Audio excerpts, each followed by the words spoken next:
राधे राधे। प्रणाम सभी को। वसुदेव सुतं देवं कंसचाणूरमर्दनं देवकी परमानंदम कृष्णं वंदे जगद्गुरुं। श्री कृष्ण वंदे जगद्गुरुं। कल के वीडियो में अपना 12वां अध्याय पूरा हो गया था। अब आज 13वां अध्याय। ओम श्री परमात्मने नमः। अतः त्रयोदशोऽध्याय अवतरणिका। 12वें अध्याय के आरंभ में अर्जुन ने पूछा कि आपकी उपासना करने वाले और अव्यक्त अक्षर की उपासना करने वाले, इन दोनों में कौन श्रेष्ठ है। उत्तर में भगवान ने अपनी उपासना करने वालों को श्रेष्ठ बताया और आगे कहा कि अव्यक्त अक्षर की उपासना करने वाले भी मेरे को प्राप्त होते हैं, परंतु देहाभिमान रहने के कारण उनको उपासना में कठिनता अधिक होती है। ऐसा कहकर भगवान ने सगुण साकार की उपासना का विस्तार से वर्णन किया। अब अव्यक्त अक्षर की उपासना का विस्तार से वर्णन करने के लिए और उसमें देहाभिमान रूप मुख्य बाधा को दूर करने के लिए भगवान 13वें अध्याय का विषय आरंभ करते हैं। सबसे पहले भगवान क्षेत्र और क्षेत्र के विवेक का प्रकरण आरंभ करते हैं। श्री भगवान उवाच इदं शरीरं कौन्तेय क्षेत्रमित्यभिधीयते एतद्यो वेत्ति तं प्राहुः क्षेत्रज्ञ इति तद्विदः। श्री भगवान बोले, हे कुंती पुत्र अर्जुन, यह रूप से कहे जाने वाले शरीर को क्षेत्र इस नाम से कहते हैं और इस क्षेत्र को जो जानता है उसको ज्ञानी लोग क्षेत्रज्ञ इस नाम से कहते हैं। व्याख्या। इदं शरीरम कौन्तेय क्षेत्रमित्यभिधीयते। मनुष्य, यह पशु है, यह पक्षी है, यह वृक्ष है, आदि आदि भौतिक चीज़ों को इदमता से अर्थात यह रूप से कहता है और इस शरीर को कभी मैं रूप से तथा कभी मेरा रूप से कहता है, परंतु वास्तव में अपना कहलाने वाला शरीर भी इदमता से कहलाने वाला ही है, चाहे स्थूल शरीर हो, चाहे सूक्ष्म शरीर हो और चाहे कारण शरीर हो, पर वे है सभी इदमता से कहलाने वाले ही। जो पृथ्वी, जल, तेज, वायु और आकाश इन 5 तत्वों से बना हुआ है, अर्थात जो माता पिता के रज वीर्य से पैदा होता है, उसको स्थूल शरीर कहते हैं। इसका दूसरा नाम अन्नमय कोश भी है, क्योंकि यह अन्न के विकार से ही पैदा होता है और अन्न से ही जीवित रहता है, अतः यह अन्नमय अन्न स्वरूप ही है। इंद्रियों का विषय होने से यह शरीर इदम यह कहा जाता है। 5 ज्ञान इंद्रियाँ, 5 कर्मेंद्रियाँ, 5 प्राण, मन और बुद्धि, इन 17 तत्वों से बने हुए को सूक्ष्म शरीर कहते हैं। इन 17 तत्वों में से प्राणी की प्रधानता को लेकर यह सूक्ष्म शरीर प्राणमय कोश, मन की प्रधानता को लेकर यह मनोमय कोश और बुद्धि की प्रधानता को लेकर यह विज्ञानमय कोश कहलाता है। ऐसा यह सूक्ष्म शरीर भी अंतःकरण का विषय होने से इदम कहा जाता है। अज्ञान को कारण शरीर कहते हैं। मनुष्य को बुद्धि तक का तो ज्ञान होता है, पर बुद्धि से आगे का ज्ञान नहीं होता, इसलिए इसे अज्ञान कहते हैं। यह अज्ञान संपूर्ण शरीरों का कारण होने से कारण शरीर कहलाता है। अज्ञानमेवास्य ही मूल कारणम। इस कारण शरीर को स्वभाव, आदत और प्रकृति भी कह देते हैं और इसी को आनंदमय कोश भी कह देते हैं। जागृत अवस्था में स्थूल शरीर की प्रधानता होती है और उससे सूक्ष्म तथा कारण शरीर भी साथ रहता है। स्वप्न अवस्था में सूक्ष्म शरीर की प्रधानता होती है और उसमें कारण शरीर भी साथ में रहता है। सुषुप्ति अवस्था में स्थूल शरीर का ज्ञान नहीं रहता, जो कि अन्नमय कोश है, और सूक्ष्म शरीर का भी ज्ञान नहीं रहता, जो कि प्राणमय, मनोमय और विज्ञानमय कोश है, अर्थात बुद्धि अविद्या में लीन हो जाती है। अतः सुषुप्ति अवस्था कारण शरीर की होती है।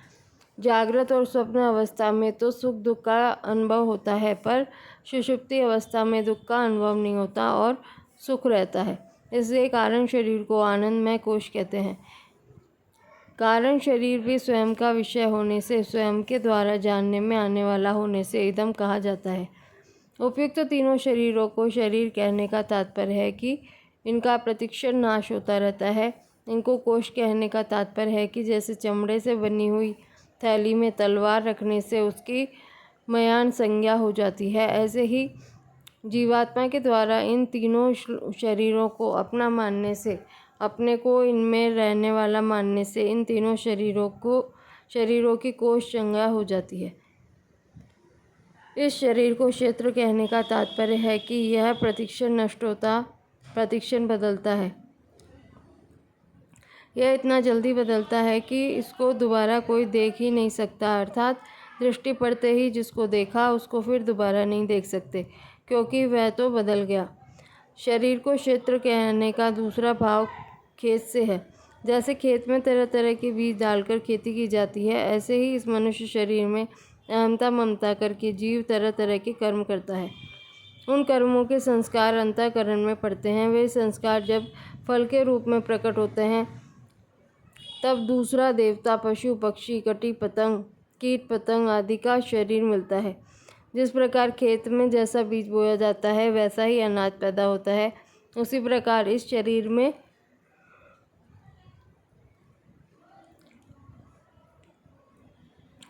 जैसे कर्म किए जाते हैं उसके अनुसार ही दूसरे शरीर, परिस्थिति आदि मिलते हैं।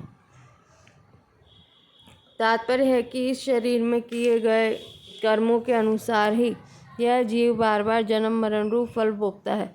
इसी दृष्टि से इसको क्षेत्र कहा गया है। अपने वास्तविक स्वरूप से अलग दिखने वाला यह शरीर प्राकृत पदार्थों से, क्रियाओं से, वर्ण आश्रम आदि से इदम ही है। यह तो इदम पर जीव ने भूल से इसको अहम मान लिया और फंस गया। स्वयं परमात्मा का अंश एवं चेतन है, सबसे महान है, परंतु जब वह जड़ पदार्थों से अपनी महत्ता मानने लगता है, जैसे मैं धनी हूँ, मैं विद्वान हूँ आदि, तब वास्तव में वह अपनी महत्ता घटाता ही है। इतना ही नहीं, अपनी महान बेइज्जती कराता है, क्योंकि अगर धन विद्या आदि से वह अपने को बड़ा मानता है तो धन विद्या आदि ही बड़े हुए, उसका अपना महत्व तो कुछ भी रहा नहीं। वास्तव में देखा जाए तो महत्व स्वयं का ही है, नाशवान और जड़ धन आदि पदार्थों का नहीं, क्योंकि जब स्वयं उन पदार्थों को स्वीकार करता है तभी वे महत्वशाली दिखते हैं।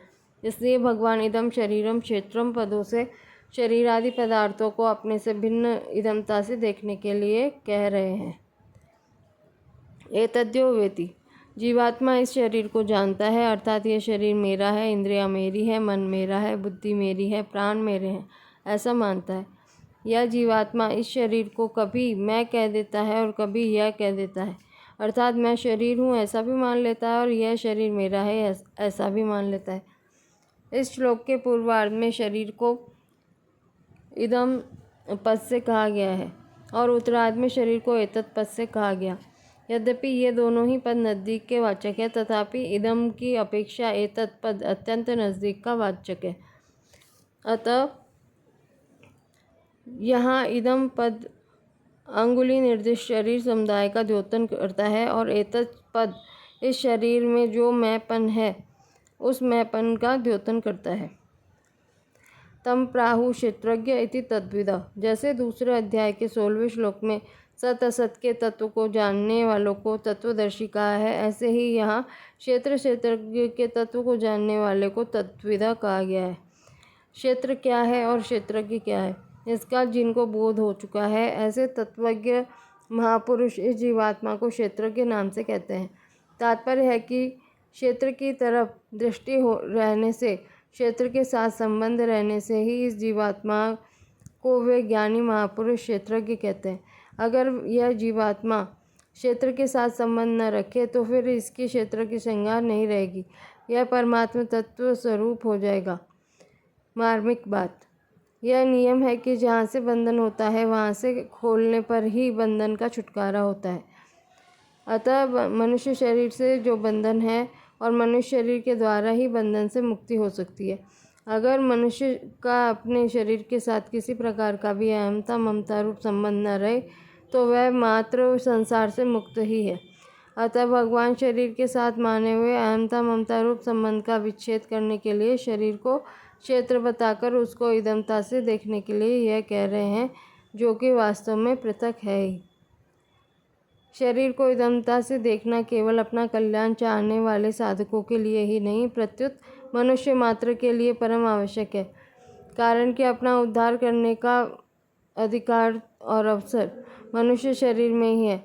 यही कारण है कि गीता का उपदेश आरंभ करते ही भगवान ने सबसे पहले शरीर और शरीर की पृथकता का वर्णन किया है। इदम का अर्थ है यह, अर्थात अपने से अलग दिखने वाला। सबसे पहले देखने में आता है पृथ्वी, जल, तेज, वायु तथा आकाश से बना यह स्थूल शरीर। यह दृश्य है और परिवर्तनशील है। इसको देखने वाले हैं नेत्र। जैसे दृश्य में रंग, आकृति, अवस्था, उपयोग आदि सभी बदलते रहते हैं, पर उनको देखने वाले नेत्र एक ही रहते हैं, ऐसे ही शब्द, स्पर्श, रूप, रस और गंध रूप विषय भी बदलते रहते हैं, पर उनको जानने वाले कान, त्वचा, नेत्र, जिह्वा और नासिका एक ही रहते हैं। जैसे नेत्रों से ठीक दिखना, कम दिखना और बिल्कुल न दिखना, ये नेत्र में होने वाले परिवर्तन मन के द्वारा जाने जाते हैं, ऐसे ही कान, त्वचा, जिह्वा और नासिका में होने वाले परिवर्तन भी मन के द्वारा जाने जाते हैं। अतः पांचों ज्ञानेंद्रियां, कान, त्वचा, नेत्र, जिह्वा और नासिका भी दृश्य है, कभी शुद्ध और कभी शांत, कभी स्थिर और कभी चंचल। ये मन में होने वाले परिवर्तन बुद्धि के द्वारा जाने जाते हैं। अतः मन भी दृश्य है, कभी ठीक समझना, कभी कम समझना और कभी बिल्कुल न समझना। ये बुद्धि में होने वाले परिवर्तन स्वयं के द्वारा माने जाते हैं। अतः बुद्धि भी दृश्य है। बुद्धि आदि के दृष्टा स्वयं में कभी परिवर्तन हुआ ही नहीं होगा नहीं और होना संभव भी नहीं। वह सदा एक रस रहता है, अतः वह कभी किसी का दृश्य नहीं हो सकता। इंद्रियां अपने अपने विषय को तो जान सकती है, पर विषय अपने से पर इंद्रियों को नहीं जान सकते। इसी तरह इंद्रियां और विषय मन को नहीं जान सकते। मन, इंद्रियां और विषय बुद्धि को नहीं जान सकते तथा बुद्धि, मन, इंद्रियां और विषय स्वयं को नहीं जान सकते। न जानने में मुख्य कारण यह है कि इंद्रियां, मन और बुद्धि तो सापेक्ष दृष्टा हैं, अर्थात एक दूसरे की सहायता से केवल अपने से स्थूल रूप को देखने वाले हैं, किंतु स्वयं शरीर, इंद्रियां, मन और बुद्धि से अत्यंत सूक्ष्म और श्रेष्ठ होने के कारण निरपेक्ष दृष्टा है, अर्थात दूसरे किसी की सहायता के बिना खुद ही देखने वाला है। उपयुक्त विवेचन में यद्यपि इंद्रियां, मन और बुद्धि को भी दृष्टा कहा गया है, तथापि वहाँ भी यह समझ लेना चाहिए कि स्वयं के साथ रहने पर ही इनके द्वारा देखा जाना संभव होता है, कारण कि मन, बुद्धि आदि जड़ प्रकृति का कार्य होने से स्वतंत्र दृष्टा नहीं हो सकते, अतः स्वयं ही वास्तविक दृष्टा है। दृश्य पदार्थ, देखने की शक्ति और देखने वाला, इन तीनों में गुणों की भिन्नता होने पर भी तात्विक एकता है, कारण कि तात्विक एकता के बिना देखने का आकर्षण, देखने की सामर्थ्य और देखने की प्रवृत्ति सिद्ध ही नहीं होती।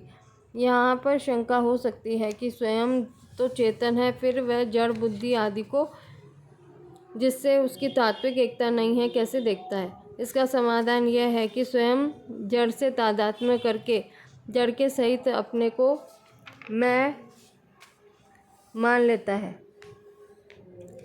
न तो जड़ है न चेतन ही है। जड़ में विशेषता देखकर यह जड़ के साथ एक होकर कहता है कि मैं धनवान हूँ, मैं विद्वान हूँ आदि, और चेतन में विशेषता देखकर यह चेतन के साथ एक होकर कहता है कि मैं आत्मा हूँ, मैं ब्रह्म हूँ आदि।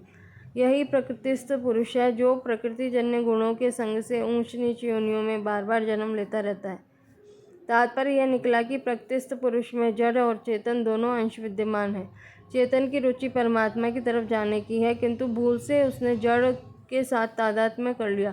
तादात्म्य में जो जड़ अंश है उसका आकर्षण जड़ता की तरफ होने से वही सजातीयता के कारण जड़ बुद्धि आदि का दृष्टा बनता है। यह नियम है कि देखना केवल सजातीयता में ही संभव होता है, अर्थात दृश्य, दर्शन और दृष्टा के एक ही जाति के होने से देखना होता है, अन्यथा नहीं।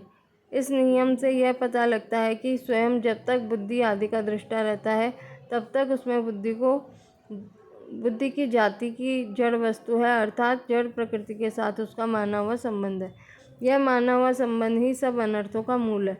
इसी माने हुए संबंध के कारण वह संपूर्ण जड़ प्रकृति अर्थात बुद्धि, मन, इंद्रिया, विषय, शरीर और पदार्थों का दृष्टा बनता है। परिशिष्ट भाव। इदम के अंतर्गत अनंत ब्रह्मांड है। अनंत ब्रह्मांडों में जितने भी शरीर हैं उनमें परा क्षेत्रज्ञ है और अपरा क्षेत्र है। जीव जगत को जानने वाला और परमात्मा को मानने वाला है। जानने वाला व्यापक होता है, अतः क्षेत्रज्ञ के एक अंश में अनंत ब्रह्मांड है। ये न सर्वमिदं ततम्। साधक को जानना चाहिए कि मैं क्षेत्र नहीं हूँ, प्रत्युत क्षेत्र को जानने वाला क्षेत्रज्ञ हूँ। दृश्य दृष्टा के किसी अंश में होता है, जैसे आँख से सब कुछ देखने पर भी आँख नहीं बढ़ती, अतः वास्तव में आँख दृश्य से भी बढ़ी हुई। बुद्धि से कितनी ही बातें जान ले पर बुद्धि कभी बढ़ती नहीं, खाली ही रहती है। ज्यों भरते हैं त्यों खाली हो जाती है, अतः बुद्धि बढ़ी हुई। ब्रह्मा जी की उत्पत्ति, स्थिति और प्रलय भी हमारी बुद्धि के जानने के अंतर्गत है।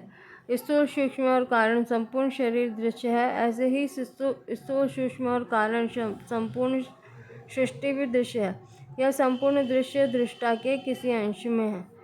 जैसे धन के संबंध में मनुष्य धनवान कहलाता है, किंतु धन का संबंध न रहने पर धनवान तो रहता है, पर उसकी धनवान संज्ञा नहीं रहती।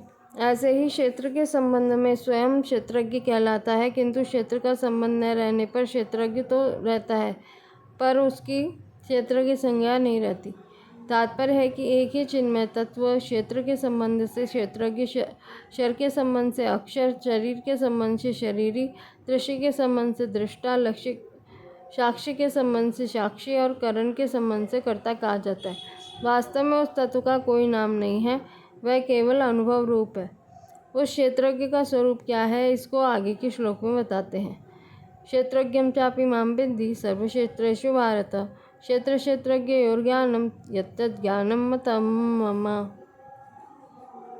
हे भरतवंशोद्भव अर्जुन, तू संपूर्ण क्षेत्रों में क्षेत्रज्ञ मुझे ही समझ, और क्षेत्र क्षेत्रज्ञ का जो ज्ञान है वही मेरे मत में ज्ञान है। व्याख्या। क्षेत्रज्ञं चापि मां विद्धि सर्वक्षेत्रेषु भारत। संपूर्ण क्षेत्रों शरीरों में मैं हूँ। ऐसा जो अहम भाव है उसमें मैं तो क्षेत्र है, जिसको पुरुष लोक में एतत् कहा है, और हूँ मैंपन का ज्ञाता क्षेत्रज्ञ है, जिसकी पुरुष लोक में वेत्ति पद से जानने वाला कहा गया है।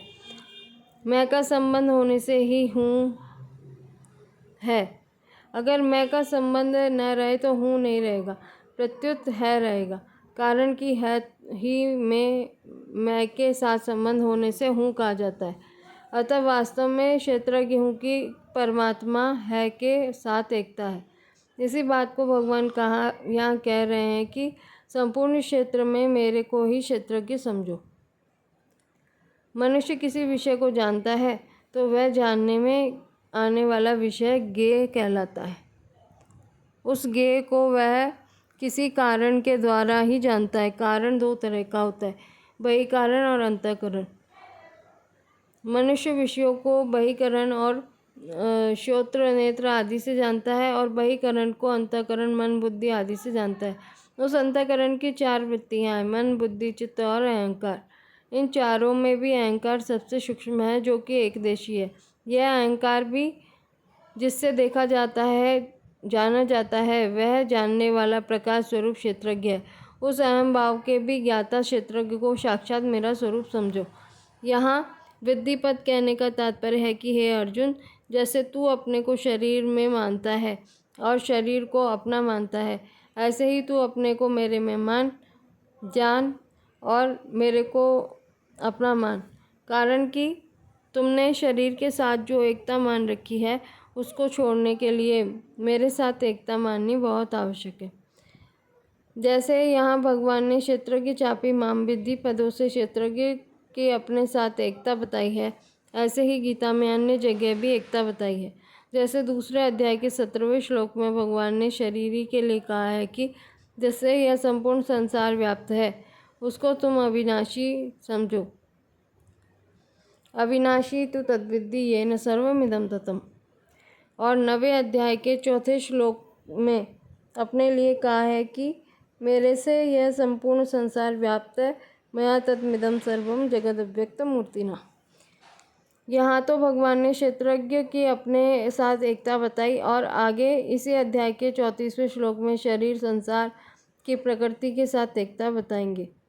तात्पर्य है कि शरीर जो तो प्रकृति का अंश है, इसलिए तुम इससे सर्वथा विमुख हो जाओ, और तुम मेरे अंश हो, इसलिए तुम मेरे सम्मुख हो जाओ। शरीर की संसार के साथ स्वाभाविक एकता है, परंतु यह जीव शरीर को संसार से अलग मानकर उनके साथ ही अपनी एकता मान लेता है। परमात्मा के साथ क्षेत्रज्ञ की स्वाभाविक एकता होते हुए भी शरीर के साथ एकता मानने से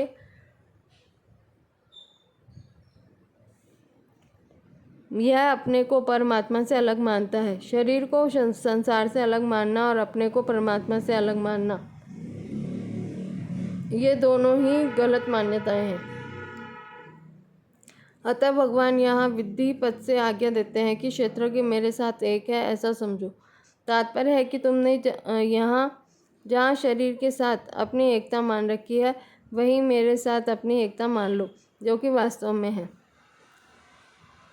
शास्त्रों में प्रकृति, जीव और परमात्मा, इन तीनों का अलग अलग वर्णन आता है, परंतु यहाँ अपि पद से भगवान एक विलक्षण भाव को और लक्ष्य करते हैं कि शास्त्रों में परमात्मा के जिस सर्वव्यापक स्वरूप का वर्णन हुआ है, वह तो मैं ही हूँ। इसके साथ ही संपूर्ण क्षेत्रों में क्षेत्र के रूप से पृथक पृथक दिखने वाला भी मैं ही हूँ। अतः प्रस्तुत पदों का यही भाव है कि क्षेत्रज्ञ रूप से परमात्मा ही है। ऐसा जानकर साधक मेरे साथ अभिन्नता अनुभव करे।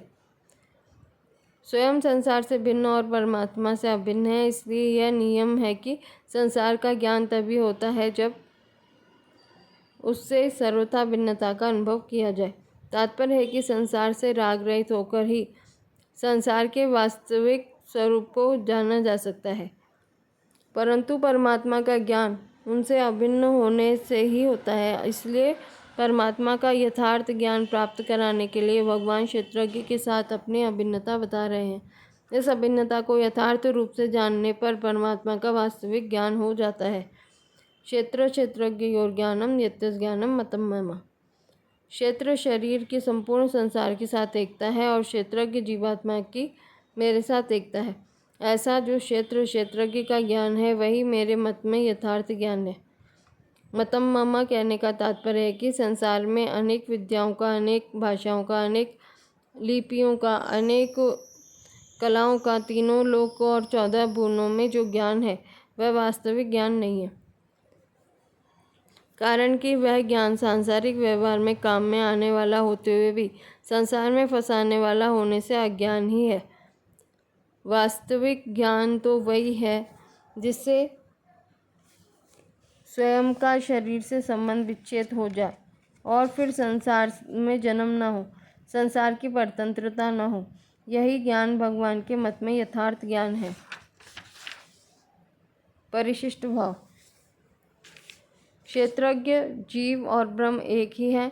एक क्षेत्र के संबंध से वह क्षेत्रज्ञ है और संपूर्ण क्षेत्रों के संबंध से रहित होने पर वह ब्रह्म है। इदम शरीरम कौन्तेय क्षेत्रम पदों से यह सिद्ध हुआ कि शरीर के अनंत ब्रह्मांडों के साथ एकता है, और क्षेत्रज्ञम चापि माम विद्धि पदों से यह सिद्ध हुआ कि स्वयं क्षेत्रज्ञ की अनंत अपार असीम परमात्मा के साथ एकता है। अतः हमारे में से दूर कोई वस्तु है तो वह शरीर है, और नज़दीक से नज़दीक कोई वस्तु है तो वह परमात्मा है। तात्पर्य है कि शरीर और संसार एक है तथा स्वयं और परमात्मा एक है। यही ज्ञान है। ब्रह्म के लिए माम कहने का तात्पर्य है कि ब्रह्म और ईश्वर दो ही नहीं है, प्रत्युत एक ही है। यहाँ तत्मिदं सर्वम जगद अव्यक्त मूर्तिना, यह सब संसार मेरे निराकार स्वरूप से व्याप्त है। अनंत ब्रह्मांडों में जो निर्लिप्त रूप से सर्वत्र परिपूर्ण चेतन है, वह ब्रह्म है, और जो अनंत ब्रह्मांडों का मालिक है, वह ईश्वर है। इससे आगे के श्लोकों की चर्चा कल करेंगे। राधे राधे।